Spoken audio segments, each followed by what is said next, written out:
Bienvenidos. Hoy nos adentraremos en el pasado profundo y revelaremos los impactantes detalles de la vida de las monjas en la Edad Media. ¿Qué sucedía realmente tras los muros de los monasterios femeninos? ¿Por qué las jóvenes a menudo terminaban allí contra su voluntad y cómo afrontaban las estrictas restricciones? ¿Es cierto que las siervas de Dios podían involucrarse en relaciones secretas, rompiendo sus votos? Analizaremos hechos que permanecieron ocultos durante mucho tiempo y contaremos historias que te harán replantearte este periodo histórico. Quédate con nosotros hasta el final, será fascinante. Los monasterios femeninos, al igual que los masculinos, comenzaron a formarse en los primeros siglos de nuestra era, pero el verdadero auge de esta institución llegó durante la Edad Media. Las razones por las que las jóvenes terminaban en los monasterios eran diversas, pero no siempre voluntarias. En algunos casos, los padres enviaban a sus hijas al monasterio con la esperanza de evitar una carga financiera, ya que casar a una hija requería un considerable gasto en dote. En otras situaciones, el monasterio se convertía en un lugar para aquellas que no encajaban en las normas sociales, viudas, novias que rechazaban el matrimonio, o incluso jóvenes con una reputación dudosa. También se podía enviar a una hija como castigo, si la familia consideraba que debía corregirse y volverse más obediente. La decisión voluntaria de ingresar a un monasterio también existía, pero era poco común. Algunas mujeres buscaban aislamiento, crecimiento espiritual o protección en un mundo difícil, donde a menudo tenían que luchar para sobrevivir en condiciones extremas. Sin embargo, tal elección a menudo se convertía en una verdadera prueba, donde no solo enfrentaban dificultades externas, sino también conflictos internos. La vida en el monasterio estaba estrictamente reglamentada.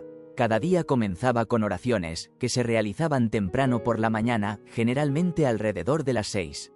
Después de eso, seguía el trabajo físico. Las monjas trabajaban en jardines, en campos o realizaban labores artesanales.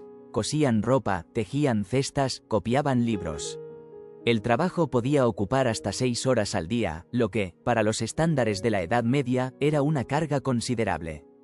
La educación también desempeñaba un papel importante.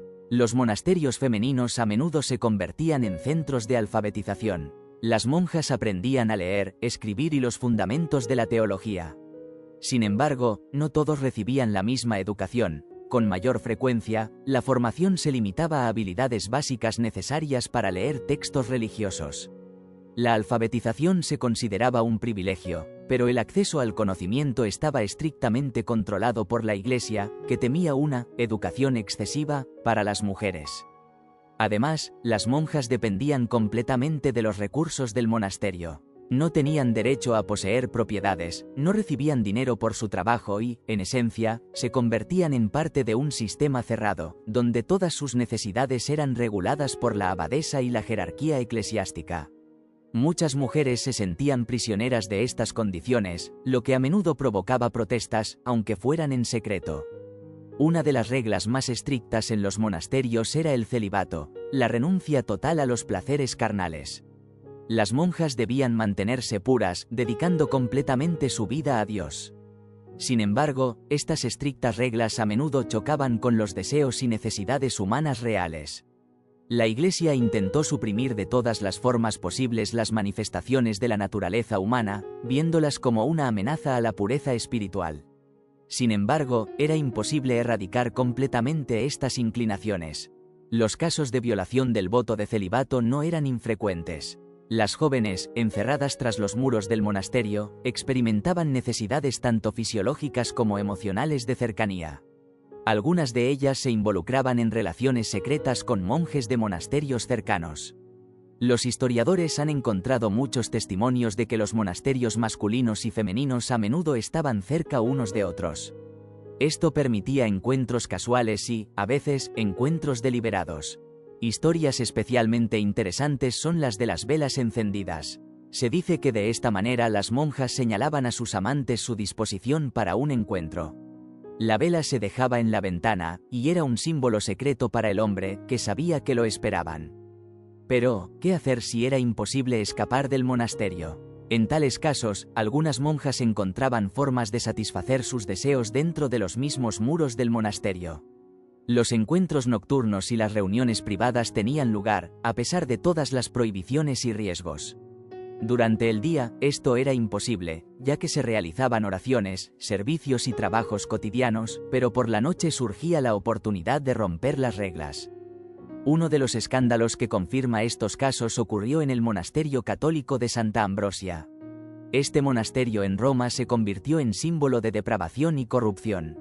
La abadesa María Luisa fue la figura clave en esta historia. Abiertamente rompió sus votos, se involucró en relaciones con monjas e incluso con sacerdotes. Su poder se basaba en el miedo, y todos los que se atrevían a protestar enfrentaban severas consecuencias. El monasterio de Santa Ambrosia no fue el único lugar donde ocurrieron tales eventos. La corrupción en los monasterios femeninos de esa época a menudo alcanzaba niveles que incluso escandalizaban al poder secular. Algunas abadesas vendían tierras del monasterio, robaban fondos de la iglesia o se dedicaban al comercio ilegal. También hay evidencia de que en algunos monasterios existía un sistema de sobornos. Por ejemplo, las familias ricas podían pagar para que sus hijas recibieran mejores condiciones de vida o fueran eximidas de trabajos pesados. Esto crea un contraste con la imagen del monasterio como un lugar de pureza espiritual y humildad.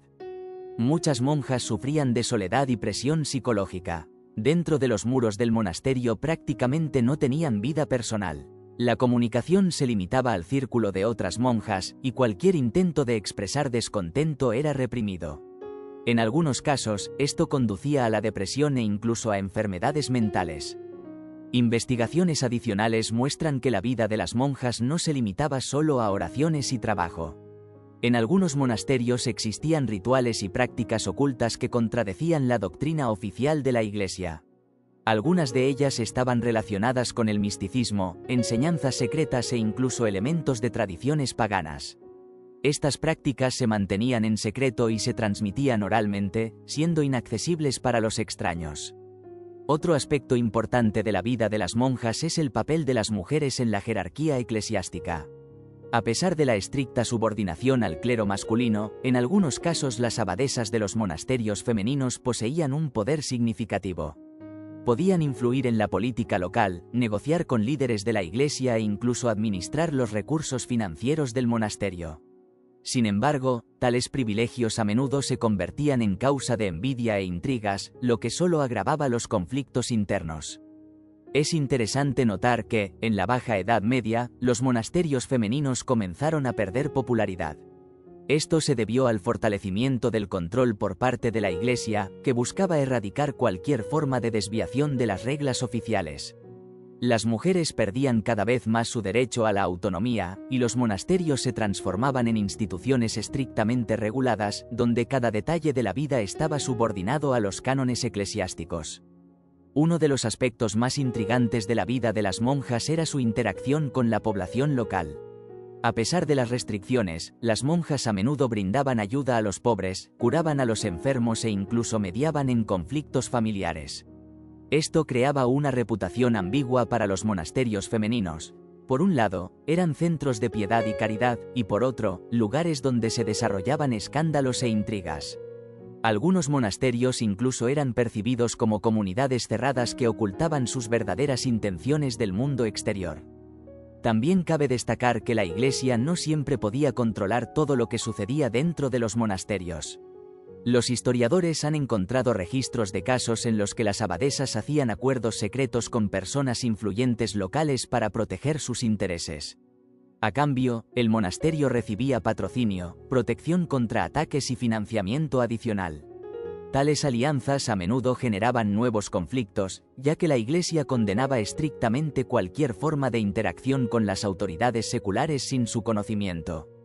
Uno de los episodios más oscuros fue la aparición de rumores sobre las monjas negras, grupos de mujeres que supuestamente practicaban rituales mágicos y utilizaban su papel en el monasterio para lograr objetivos personales. Estos rumores, probablemente exagerados, subrayan cómo la sociedad estaba profundamente en contra de cualquier desviación de la norma. Algunas mujeres acusadas de tales actos enfrentaron severos castigos e incluso la muerte. La vida de las monjas en la Edad Media estaba lejos del ideal que la Iglesia intentaba presentar.